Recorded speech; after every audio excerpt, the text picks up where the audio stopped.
Pandemonium in Chukun Council of Kaduna State as bandits abduct pupils.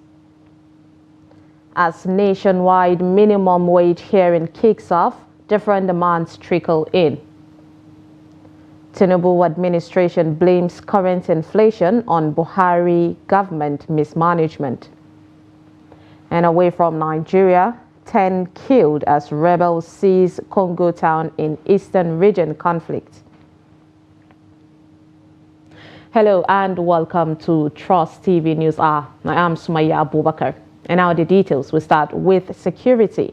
Now, bandits have reportedly attacked a government primary school at Kuriga community in Chukun local government area of Kaduna State, abducting several children.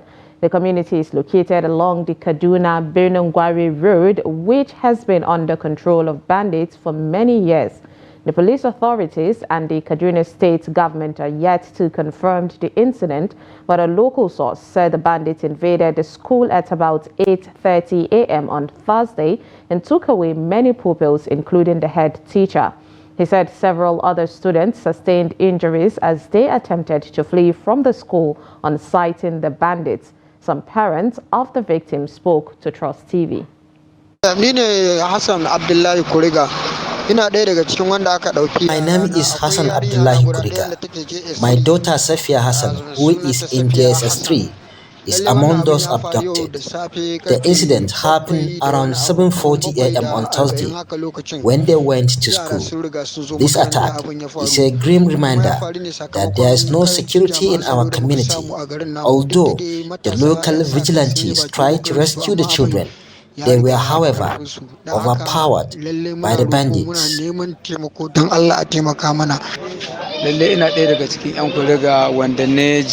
We are very devastated due to the invasion of bandits in our community and the subsequent kidnapping of our children. We are yet to get the exact figures of the victims. In our family, they kidnapped about 17 children. Presently, there are no security operatives in the community. We used to have a police station, but it has since been closed. We are praying to God to come to our aid. Our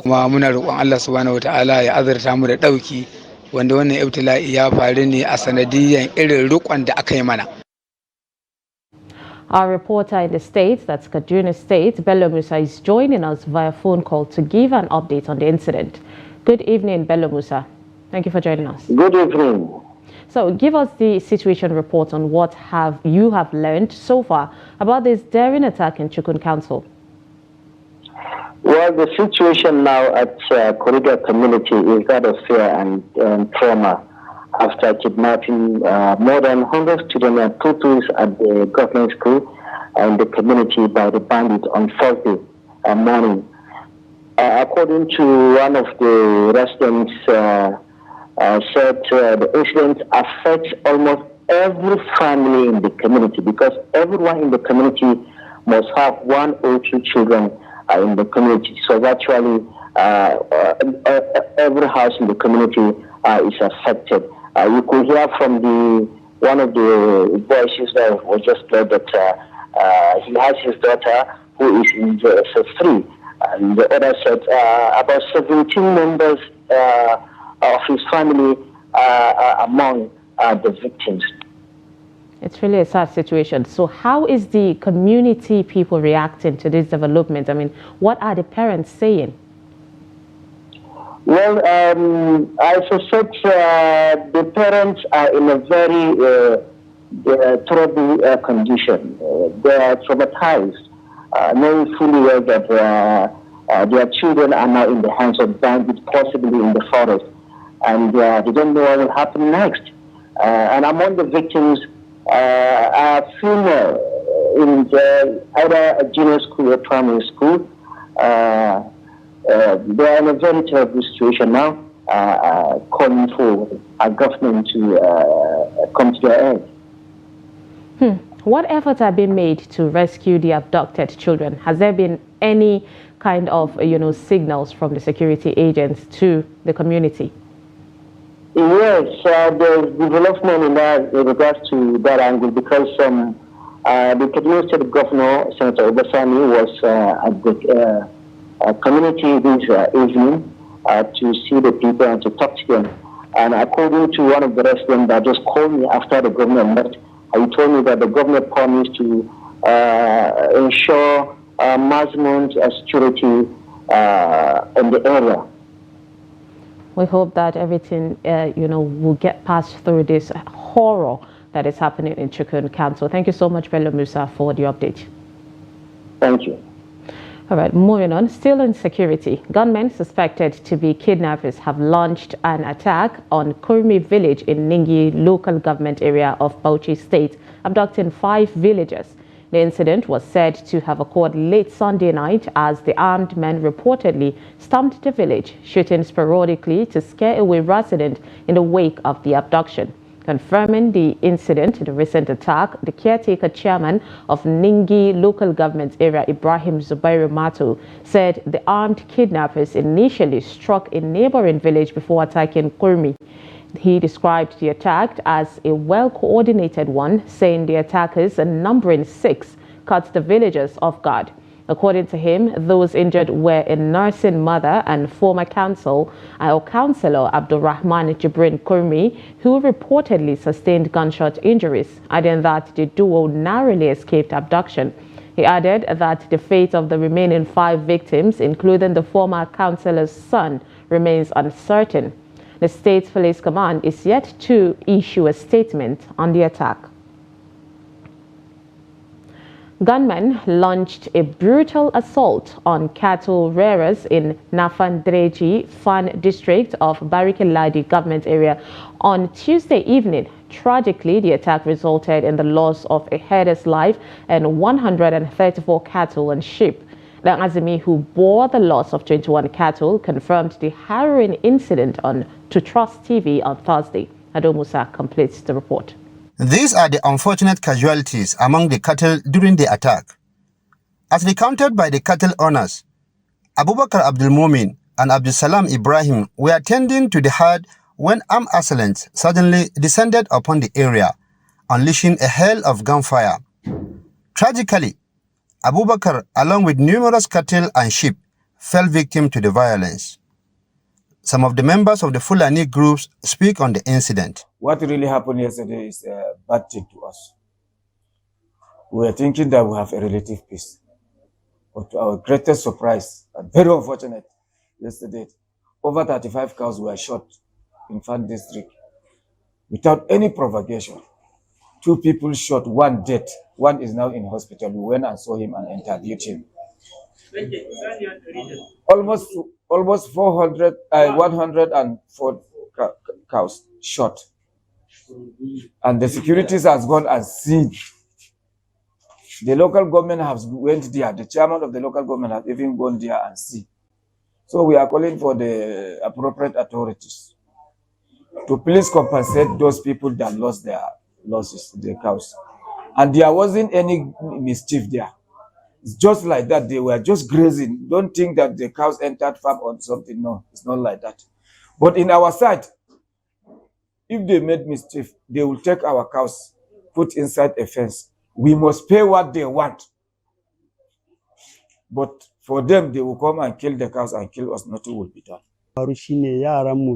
After our children had set out for rearing, we received a distressing call informing us that they had been ambushed by gunmen in the vicinity. The attack on the rearers was unprovoked. They had not engaged in any wrongdoing. We implore the government to intervene and address this significant loss, as swift action is urgently needed. I was at home when a call came in around 7 p.m. that my son was shot dead.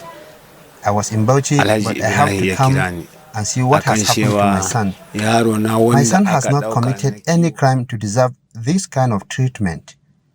The security and other relevant authorities should wake up and ensure the arrest of the perpetrators.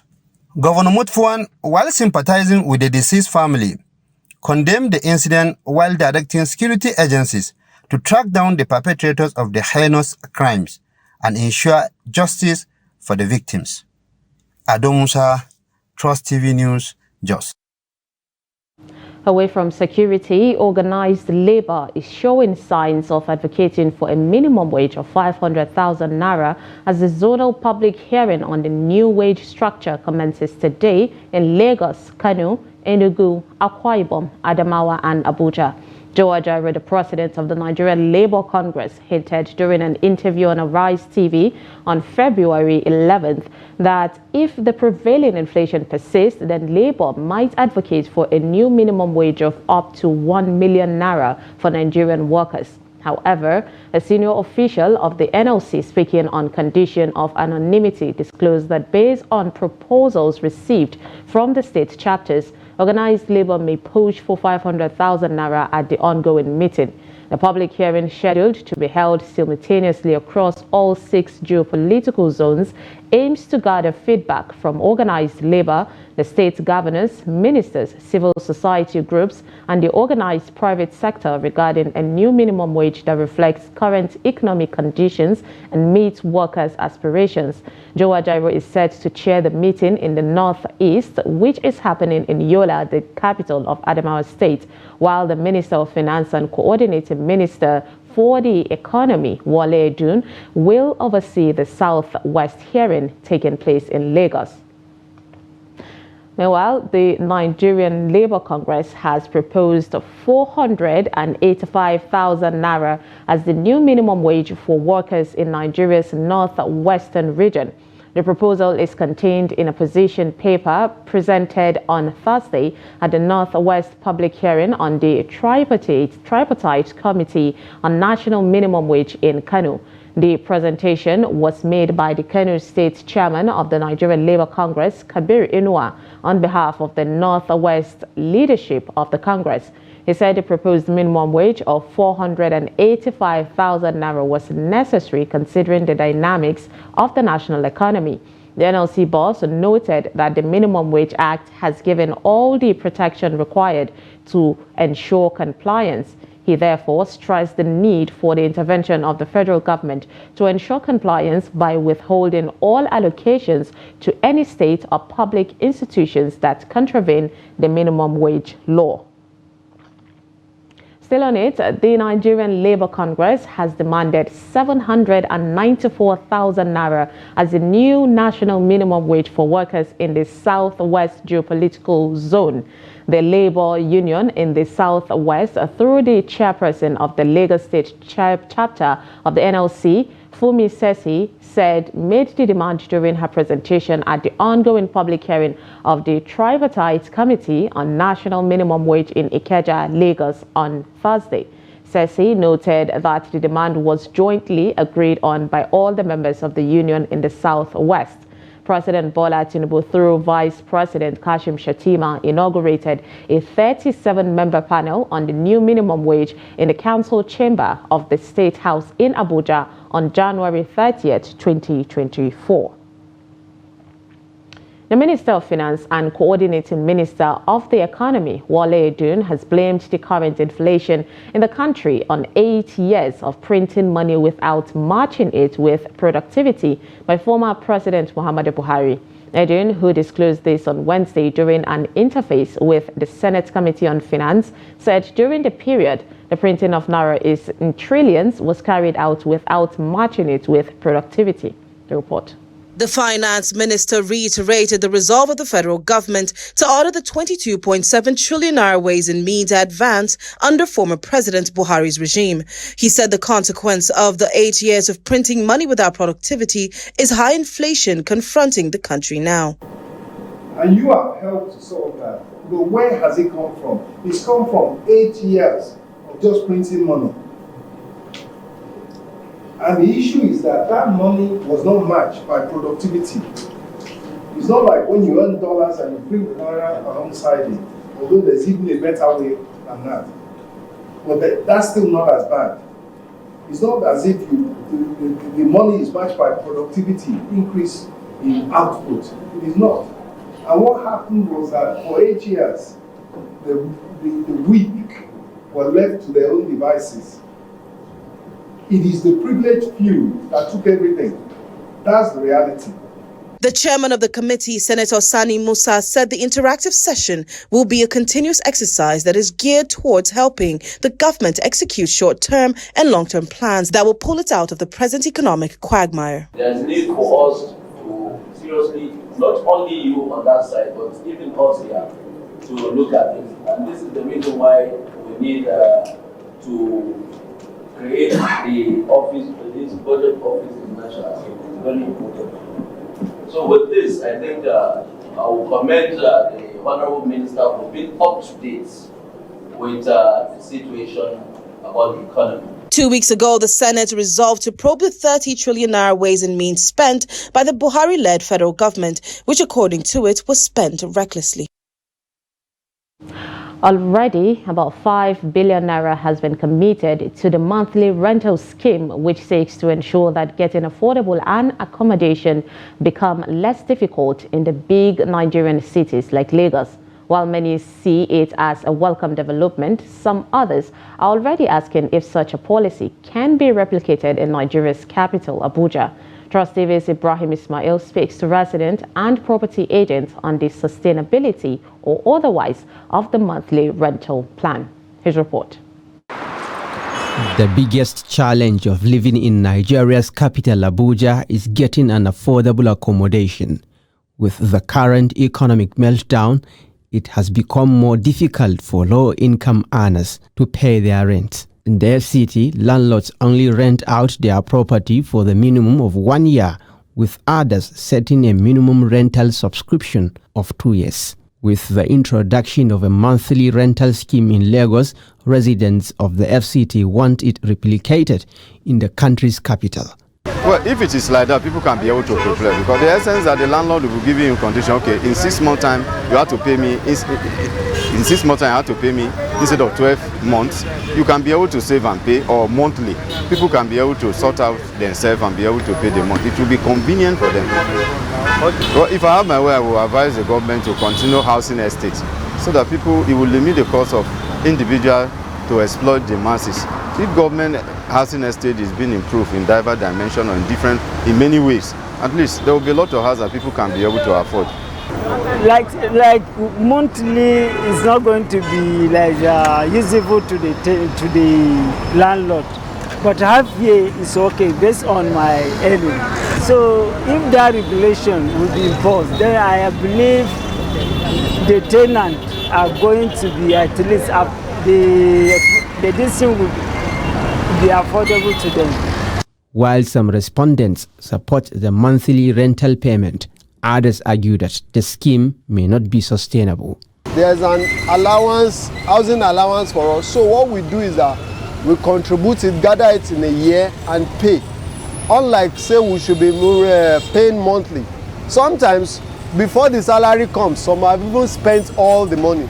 So it might really be difficult for people paying monthly housing for housing. It will be very difficult for me. So I still really prefer a yearly payment.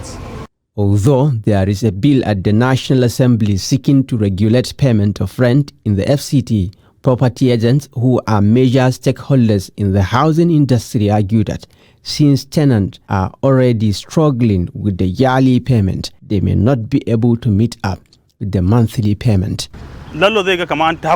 Landlord will feel oppressed to receive rent monthly. Even the yearly payments, it used to be difficult for some tenants to pay. Therefore, asking for rent at the end of each month will cause problem. Availability and cost of rental properties vary across different states, making it difficult to implement a uniform policy nationwide. But be that as it may, most Nigerians believe that implementing policies that provide affordable housing is necessary amidst the rising cost of living in the country. Ibrahim Ismail, Trust TV News, Abuja. Residents of Games Village in Abuja were on Thursday shocked as the secretariat of the Games Village Residents Association was razed to the ground. While stating that they had not received any prior notification regarding the demolition, they emphasized that the land was developed and transferred to them by the federal government. The report. This is the new look of the Secretariat at Games Village, Abuja, a move that will lead to job losses for many in the FCT. Demolished and abandoned, all that remains is for the staff to pack up and go home with no prior notice of the impending job losses. Our staff were inside the office and they were demolishing the building on top of them. It's through the grace of God that we didn't lose any life. In fact, we are in a state of shock that I, as the president in charge of all these properties, I felt so bad. I was a director, I retired as a director of Ramisos. I've never seen this type of injustice meted on Nigerians. It is not just the workers in the Secretariat. Benjamin Lawal's automobile workshop was also affected. An entrepreneur who had become an employee of over 50 individuals is now left jobless along with his staff. They've done it one time this way. That is about 2017 thereabout. This is how they came in. They mob us all around. They destroy everything. The photographs are there for them too. And this particular case, I don't know what they are looking for. Is it the land? Is it the what? And they say the case is in the court. The faces of these workers are now filled with disappointment, with nowhere else to turn to, as a source of livelihood has been abruptly taken away from them. What is the investment they want to put here? Where is everybody just coming and wake up and organize a section of government parastatal and come and do this effort? Games Village is just one of many areas that have faced demolitions, rendering numerous individuals homeless and others jobless. With no comprehensive plans for those affected, this situation is likely to contribute to an increase in criminality in the FCT. You're watching News Hour on Trust TV. Coming up, patronage at busy Makurdi New Garage declines as inflation bites harder. This and more after the break. Stay with us.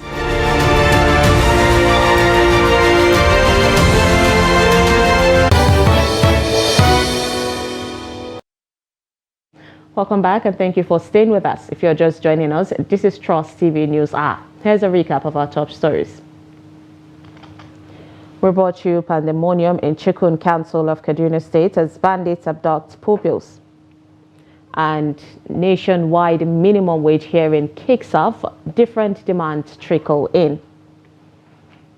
Moving on to more stories, the Nigerian Senate has resolved the investigation that the unexplained delay in electricity step-down of Okpai power plant in Delta State. Lawmakers during Thursday's sitting said investigating the delay had become imperative as the plant played a crucial role in the national power distribution system in 2005 when it was inaugurated. The report. Senator Ned Nwoko, who sponsored a motion on the subject matter titled Need to Address the Unexplained Delay in Electricity Step-Down of Okpai Independent Power Plant, noted that, in view of the importance of the power plant, there was a need for the Senate Committee on Power to investigate and take action to resolve the delay in the distribution of 100 megawatts of electricity to host communities as agreed. To date, there have been unexplained delays in executing the contract project. Worried that despite the presidential pronouncement 2005 and the upgrade of my power plant to 930 megawatts, the people of Ndokwa Nation and the entire Delta North Senatorial District continue to live in darkness. Contributing to the debate, Senators Adams Oshomole and Deputy Senate President Barrow Jibrin expressed disappointment with the worsening power supply in the country. I know the transactions that have taken place such that the individuals are making money, but their companies are poor. We have situations where pharmacists are MDs of discos, people who know next to nothing. I was a member of the Privatization Council, and the idea was that before you invest or buy into this sector, you must show evidence of financial wherewithal, and you must also show evidence of technical know-how to be able to participate in the power business. all of these have been breached with impunity. We are a country full of resources, name them, including human capital resources. But we are not be able to harness these resources given to us by God because we don't have electricity. The upper chamber, however, mandated its Committee on Power to investigate the delay in the distribution of 100 megawatts of electricity to host communities and report back in 4 weeks for further legislative inputs. Those in support of the prayer as amended, that this power committee should look into this issue holistically and then when necessary, take actions and report back to the Senate in 1 month. Say aye. Those against say nay. The ayes have. The federal government in recent times, through the Ministry of Power, threatened to revoke the license of electricity distribution companies over the poor state of power supply in the country. Meanwhile, senators on Thursday celebrated with their female legislators on the occasion of 2024 International Women's Day. President of the Senate, Godswill Akpabio, suspended plenary to celebrate female senators by cutting a cake with them. In his reaction, Senator Mohammed Mongunu from Borno State called for more women inclusion in governance. Women are underrepresented in decision-making process in this country, and therefore, as legislators, we should think out of the box and take deliberate steps by way of legislative intervention to bring about more women into governance. Senator Idiat Oluranti Adebule from Lagos State described women as pillars of national development and urged institutions of government to increase support for women in the country. I want to encourage women not to rest on their hands. Some have been out, they've contested, they've lost the election. And as such, they've withdrawn. This is not the time to withdraw. Plenary was finally adjourned to next week after considering bills and motions on the floor. Meanwhile, the House of Representatives has resolved to revisit all the gender-based legislations of the 9th Assembly on women participation in politics and other sectoral matters. The decision of the House is in commemoration of the 2024 International Women's Day, which Nigerian women and women all over the world celebrate to recognize the achievements of women in various fields of societal development. The report. The resolve to revisit all the gender-based legislations of the 9th Assembly on women participation in politics and other sectoral matters followed the adoption of a motion sponsored by Representative Kafilat Ogbara, but read at plenary by Issa Bello, the Deputy Chairman, House Committee on Rules and Business. Presenting the motion, Bello stressed that governments, organizations and individuals need to take concrete steps to promote gender equality, eliminate gender-based violence, ensure equal access to opportunities and inclusion in critical decision-making for nation building. The lawmaker observed that women in Nigeria face numerous challenges ranging from poverty, lack of access to education and healthcare, as well as limited representation in political and appointive positions. Mr. Speaker, the House may wish to be aware that these international terms of the 2024 commemoration Invest in Women, Accelerate Progress emphasize the significance of gender equality, investing in women, ending poverty, implementing gender responsiveness in budgeting, shifting to a green economy, and supporting women organizations and groups. On the 8th of March 2024, which is International Women's Day, women will gather to reaffirm their commitment to gender equality, celebrate achievements of women and advocate for the empowerment of women worldwide. This year's theme is Invest in Women, Accelerate Progress. Meanwhile, the tripartite committees of the House of Representatives investigating the implementation of corporate social responsibility by multinational oil companies and other corporate bodies in the South-South region of the country have threatened to issue warrant of arrest on the headship of the companies that failed to honor their summons. Chairman of the committees, Obiageli Lilian Orobu, frowned at the failure of some major oil companies to attend the investigative hearing which held at the National Assembly complex Wednesday. Representative Orobu warned that she and her co-chairman, as well as the entire members of the committees, would not hesitate to deal with any organization that failed to respect the assignment being carried out by the investigative panel. Orobo had in her opening remarks emphasized that the investigative hearing was born out of genuine intention of the parliament to see the corporate bodies operating in Nigeria keep to the best practices of corporate and environmental behavior within their host communities. We need you people to work together with the government to put this country in shape. So we are not talking about whatever you have in your books. That's not our focus. Our focus is to see what you're doing. In the meantime, the House of Representatives has resolved to mandate its Committee on Population to investigate the use of the 200 billion naira meant for the suspended 2023 population and housing census. The committee is expected to report back within 4 weeks for further legislative action. These resolutions follow the adoption of a motion titled "Need to Investigate 200 billion naira spent on the suspended 2023 population and housing census," moved by Representative Clement Akani. It also recalled that the National Population Commission said it has spent about 200 billion to prepare for the 2023 population and housing census, despite its indefinite suspension by former President Muhammadu Buhari a few days before leaving office. Recall that the National Population Census says it has spent 200 billion for the 2023 population and housing census. Disturbed that the exercise was, however, suspended indefinitely by former President Muhammadu Buhari a few days before leaving office, and concerned that the need to provide the nation with accurate and reliable demographic data for policy formulation and planning for sustainable development could not be overemphasized. In another development, the House of Representatives has called on security agencies to free the 300 women kidnapped in Borno State while fetching firewood in the bush. A member from Borno State, Zainab Gimba, who mentioned it on the floor of the House during plenary as a matter of urgency, noted that over 300 women were kidnapped while fetching firewoods in the bush. The insurgents freed the old age but abducted about almost 300 even young girls and boys.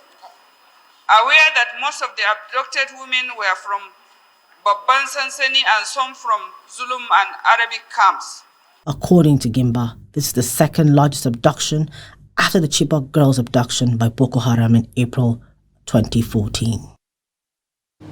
For those who are familiar with Makurdi, the Benue State's capital, the place New Garage rings a bell. It is home to several businesses, goods and services. However, with the downturn in the economy, Jimmy Adzandi, who visited the motor mechanic part of New Garage, reports that it has become a shadow of itself. Take a look. This is what is left of the once busy mechanic village at the New Garage in Makurdi.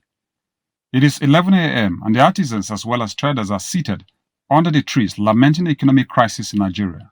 Why this place is like this is as a rate of hardship for the country, the rate of fuel. So the car owners, they can no longer bring their cars to repair because they have no money to buy fuel. There's nothing, they can't move around. So many people park their vehicle and they are trekking. And with the handwork, we cannot walk anymore. We came here and we're sitting down from morning till night. There's no vehicle, no work that we can do anymore. Without the fuel coming down, there's nobody to bring the vehicle in the place. You see this guy they did like this. Start from the very first day where President Tinubu said first subsidy is gone. That's why I see the guy like this. So what we do now is to come in the morning, sit down, talk anyhow, and then go back to go meet our family. And when they ask us how work, we say work is fine. Our work is not fine.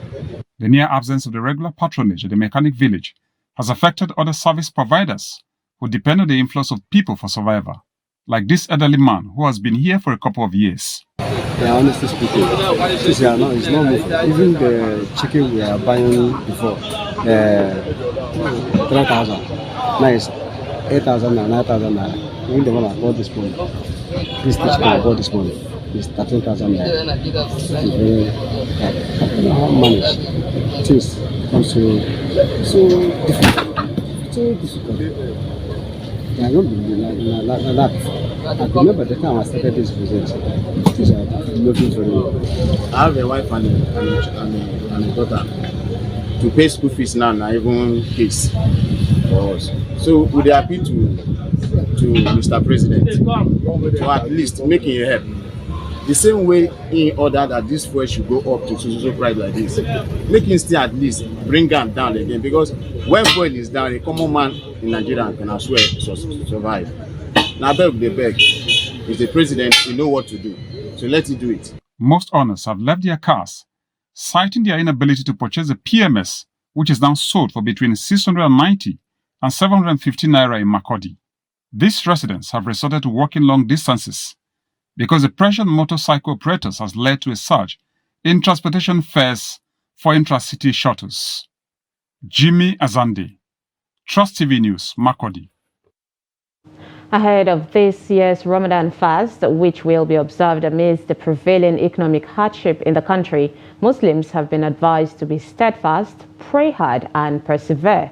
Some Muslim leaders who gave the charge in Osogbo, the Osun state capital, urged public-spirited faithful in the state to assist the poor to enable them fully participate in the fast. Hamid Oyegbade files in the report. As part of preparation for the Ramadan fast, the Osun State Muslim community organized a pre-Ramadan lecture for Muslims in the state. The community set up a free medical checkpoints for Muslims to undergo tests, know the status of their health, and get treated.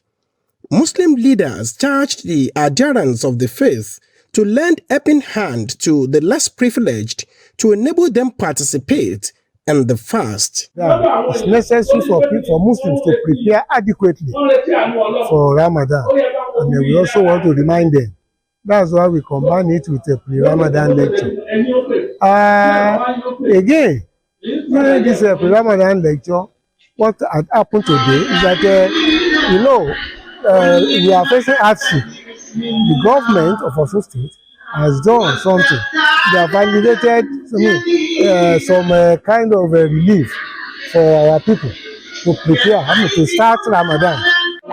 Diet is essential, and you consider your diet and your environment, the nutritional aspect of it. Then we need physical body. You prepare yourself physically, socially, environmentally, as regards the coming Ramadan. Hardship or no hardship, we thank Allah that we are still living. What we do is we manage whatever hardship we have on hand. Let the government try. The populace try, let us provide necessary things for the people. During the pre-Ramadan lecture, Muslims pray for peace to reign supreme in the state. Hamid Oyegbade, Trust TV News, Osogbo. President Bola Ahmed Tinubu has approved the indefinite suspension of the Managing Director, the CEO of the Rural Electrification Agency, REA, Ahmed Salihijo Ahmed, alongside 3 executive directors of the agency. Presidential spokesperson Ajuri Nglale, who announced this in a statement on Thursday, listed other affected persons as Olani Alaba Netufo, Executive Director, Corporate Services, Baraka Sajo, Executive Director, Technical Services, and Saadatu Balgori, Executive Director, Rural Electrification Fund. The Tinubu also ordered a wider investigation into the conduct of the aforementioned officials over alleged mismanagement of over 1.2 billion naira. The president therefore appointed a new team to take charge of the agency.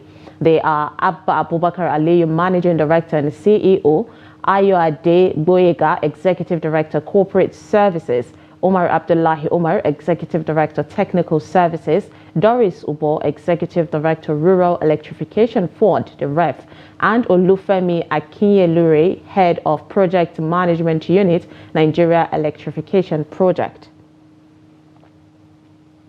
A yet-to-be-identified man and his friend on Thursday escaped death as their Toyota Camry car fell off the Berger roundabout bridge in Abuja. Reports say the incident happened at about 3:10 p.m. at the time of filing the report, and the victim had been rushed to a nearby hospital for treatment. The white Camry Toyota car with a registration number ABJ 135HF were coming from Area 1 axis when the tire of the car burst, leading to loss of control. An eyewitness who pleaded anonymity said with the help of people around, the pair was rescued and rushed to the hospital. He said the car was damaged beyond repair due to the impact of the accident.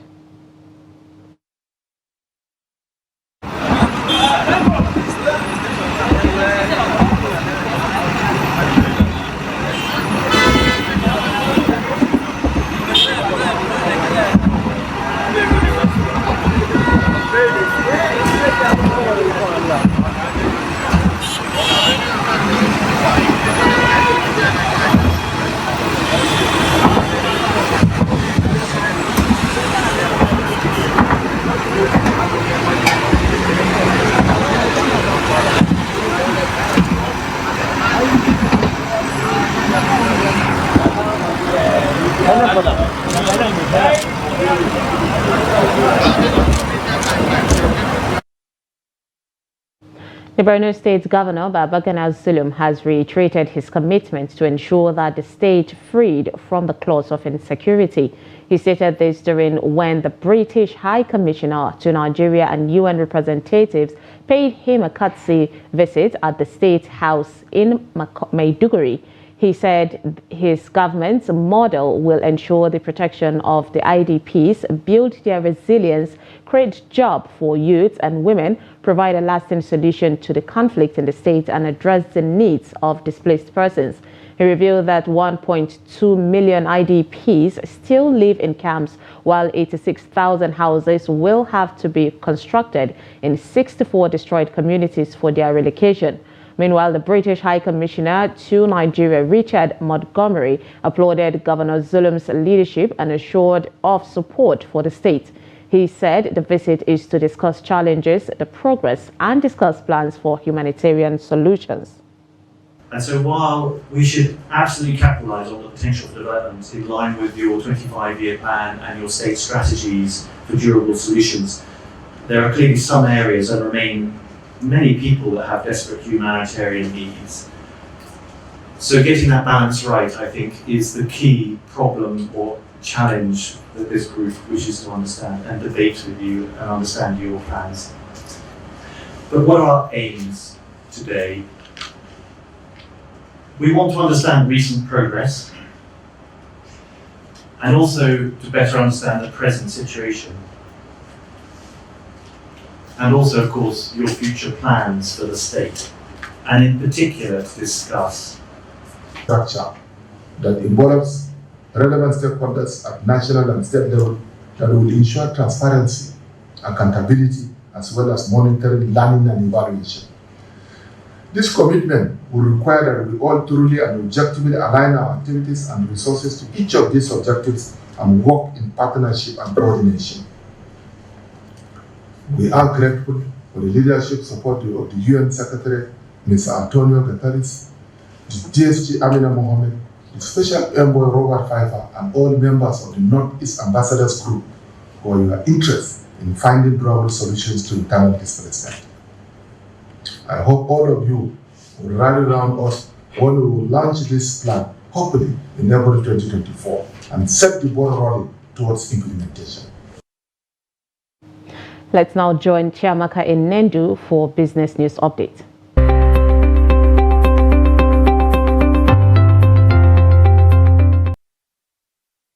And this is the Business News segment. My name is Chiamaka Nendu. And let's start off with news coming from the Nigeria Ports Authority, as the NPA says its revenue grew from 361 billion naira in the year 2022 to 501 billion naira in the year 2023. And this is despite the economic headwinds that impacted trade negatively.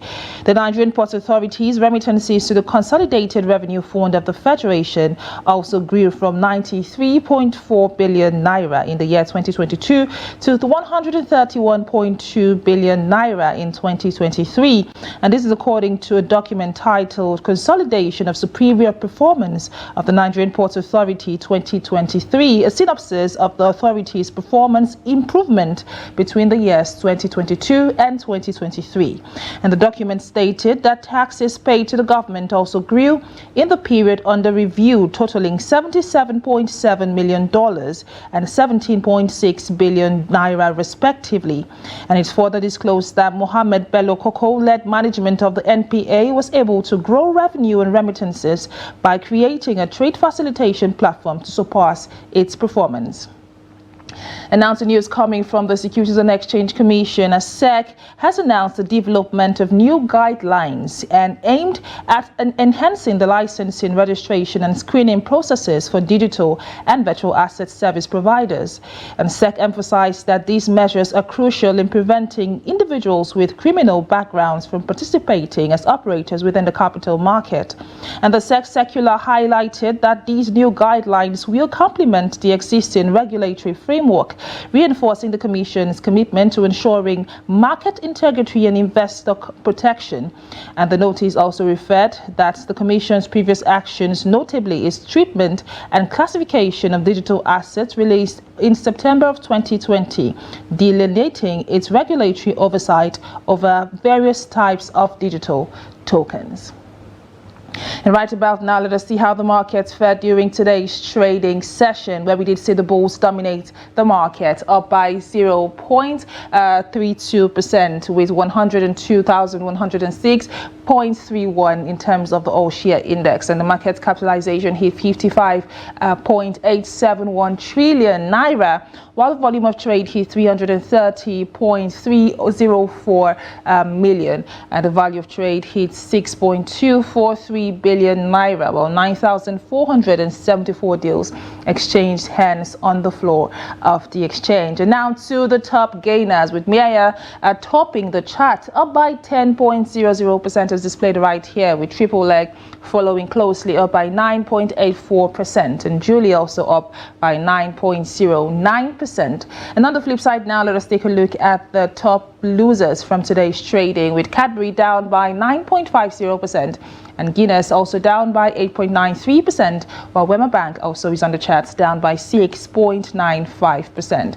And now to the top trades and market movers, that is the stocks that recorded the most volume of trades today, with Transcorp again on this chart with 39.900 million shares, while First Bank Nigeria Holdings is closely following Transcorp at 33.609 million shares. Or GITCO, that is GT Guarantee Trust Company, also is on the chart at 26.016 million shares. Well, there you have it, the performance of the NGX during today's trading session. And right about now, let us see how market within the sub-Saharan African region and the global markets performed.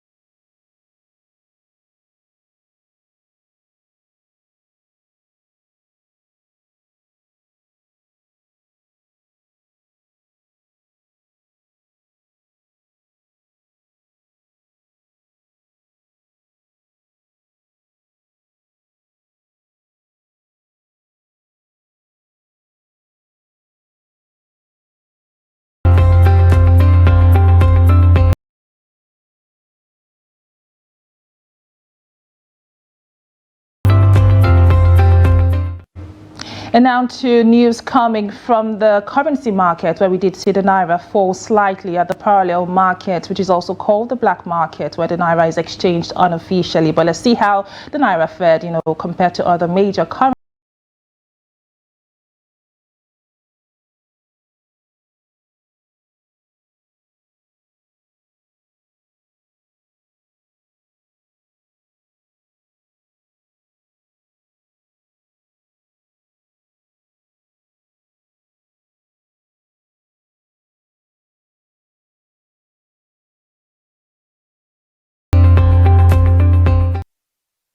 And now to the commodities market, where the price of oil fell slightly on Thursday. And this is after we had seen, the markets lose some of the gains that we had witnessed in the past few days, as U.S. crude and global benchmark gained more than 1% on Wednesday, after the Federal Reserve Chairman Jerome Powell had told Congress that interest rates have likely peaked and are expected to come down later this year. Well, that's it for the business news segment. My name is Chiamaka Enendu.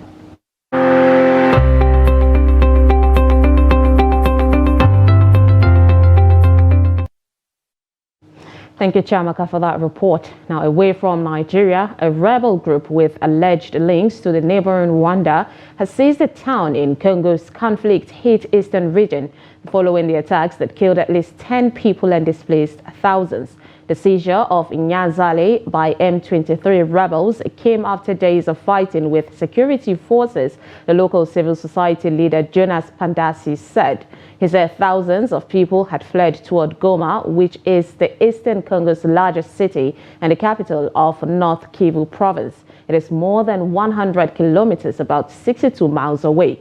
According to Pandasi, initial reports put the death toll at around 10, with houses burnt down and shops looted of their goods. It was not immediately clear when the rebel group took control of the town, though M23 on Tuesday announced on X that Nyazale exudes the tranquility and deliverance, suggesting it was overrun then. And finally, in sports, boxing fans in Lagos and the neighboring states were treated to the best of amateur and professional boxing bouts. Trust TV Adeni Yajishefe has more. The 66th of the last boxing championship tag battle of the ages came to an end at the indoor sports hall of Teslim Balogun Stadium in Surulere, Lagos. The 8-bar professional fight approved by the Nigerian Boxing Board of Control kicked off with exciting amateur fight during the boxing night. Toiba San recorded a unanimous decision win over additional Oluwatosin in the fourth round of National Super Bantamweight National Challenge, while Aziz Lateef did the fourth round technical knockout over Wahid Skoro Osman in the National Featherweight. In the light welterweight category, Taye Fajimi beat Imole Oloyede by unanimous decision. Emmanuel Abimbola recorded a sixth round technical knockout on Bartholomew Oche in the 8th round National Lightweight contest. The youngest boxer of the night, Rahim Animashaun, extended his records to 2 wins from 2 fights, beating Akitude Abolade by unanimous decision in National Light Welterweight. Boxing promoter Wasiu Alabi said he's glad the last raised the bar in promoting Nigerian boxing. In the year back, after their training, they have nothing to do. So as far as the pro boxer is concerned, sometimes 1 year, 1.5 years, a single boxer will not be able to see any fights. So as you can see now, make them busy week in, week out. So what's giving motivation at the moment is that I believe that it's possible what we are doing. President and Secretary General, Nigerian Boxing Board of Control, said MBBOC will always show support for talent development in boxing. Boxing has come back. You will all agree with me that every week now there's one boxing championship or the other. This is what we've been looking for. And I'm happy that we have more promoters now who want to promote our boxers. And the boxers are happy for it because they're already making money ever than before. MBBFC is not doing anything. We only collaborate with our promoters to make sure that we have good boxing activities in the professional boxing scene. And that's basically what we are there for. We have so much fights lined up for this year. We even have to now share fights because of the Ramadan festival that is coming. The boxing night continued with Tiami Wasan defeating Adewale Oladeji in the national middleweight bout, while Abubakar Babatunde, with his unbeaten record, knocked out Idowu Kusote in the 3rd round of the national light heavyweight boxing category. That's Sport News. I'm Adeni Ajinshafe. And with that, we have come to the end of News Hour on Trust TV. Do not forget to follow us across all our social media platforms and join our YouTube live stream for more news programs and documentaries. I am Sumaya Abubakar. Thanks for watching.